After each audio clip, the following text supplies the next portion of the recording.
was never really good playing role of the puppet. Too busy being me to be concerned with perception of the public. Everyone is buzzing, but everybody ain't thinking about a budget. I want ownership in something. Niggas get they.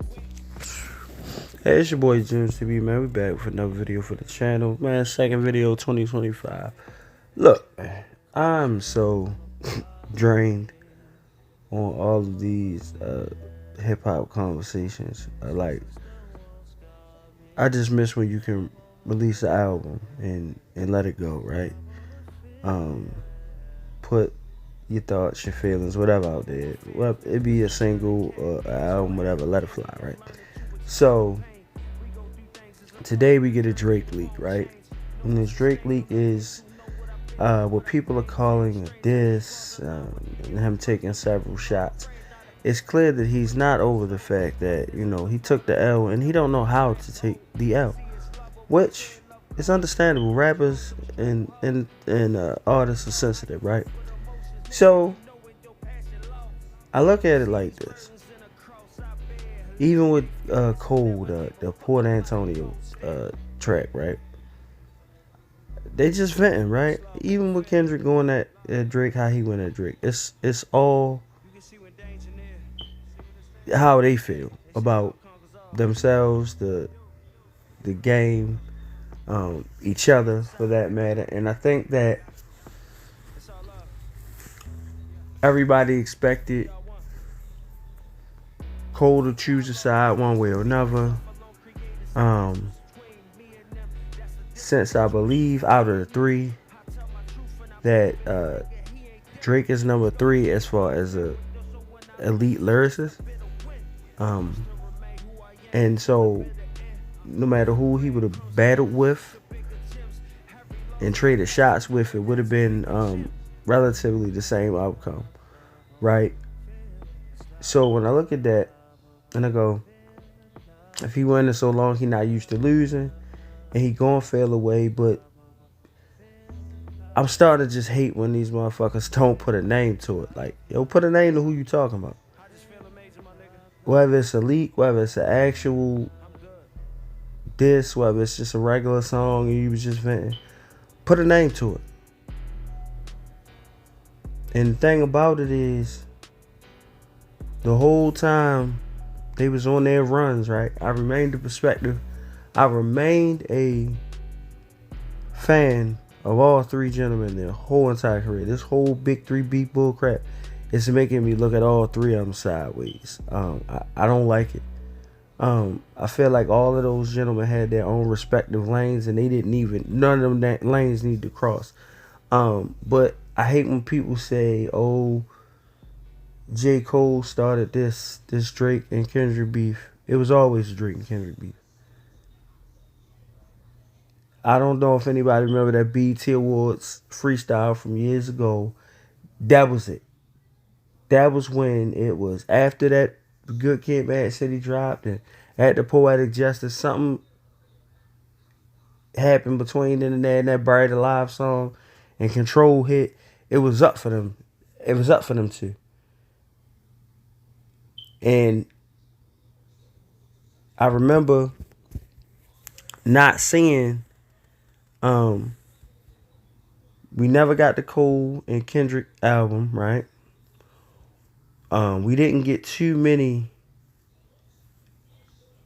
Cole and Drake collabs. I think he was trying to stay neutral and out of the middle of it, right? That's just my opinion on his behalf. But I feel like Drake's out here acting like a spoiled brat. He doesn't like to lose. But I feel like also Kendrick was being a spoiled brat.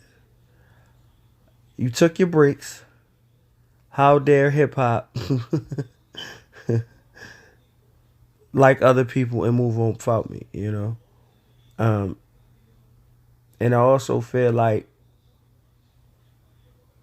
a lot of, if you can't get along with others, stay to yourself. And that would be the thing. And I just wish that we just get back to the music, like to the regular music. Fuck all of the dissing this person, dissing that person, all this shit. Let's just get back to the music. solid bodies of work. If you gonna diss a nigga, diss a nigga. But diss him in the grand scheme of your album. Don't make that the whole end all be all, the crux of this and all this number one money talk. This shit gotta go. Where's the substance? Where's the content? You know, where is the feeling? Where is the what is that? You know, the intent to actually touch somebody's soul. Where's the art of emceeing, the art of creating that said body of work to just get it to other people? It's so much flex talk and I'm the nicest nigga talk. That really don't work, right?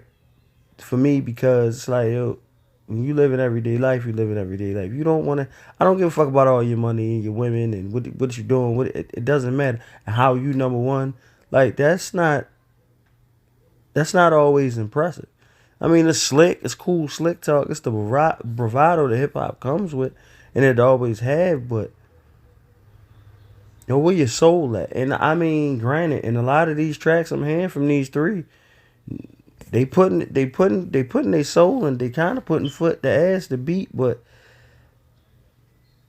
I just wish that it wasn't the competitive spirit driving it, right? Like, you know. But yeah, Drake seems to be quite in his feelings, but I expect that from Drake, because since so far gone and before to now, you've gotten him being emotional, sensitive in his bag. This the same reason they night you is the same reason they gonna good night you, and that's a Jay-Z bar, but it's the truth, you know.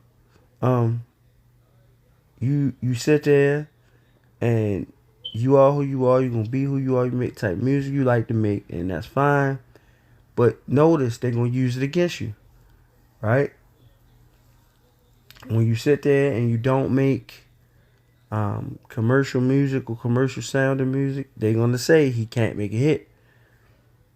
You know, if you got a bunch of hits and no B-sides, and people like, yo, listen, or a hit guy, he ain't really got no, you know, no joints on there that you, and that's they gonna critique you for whatever you do.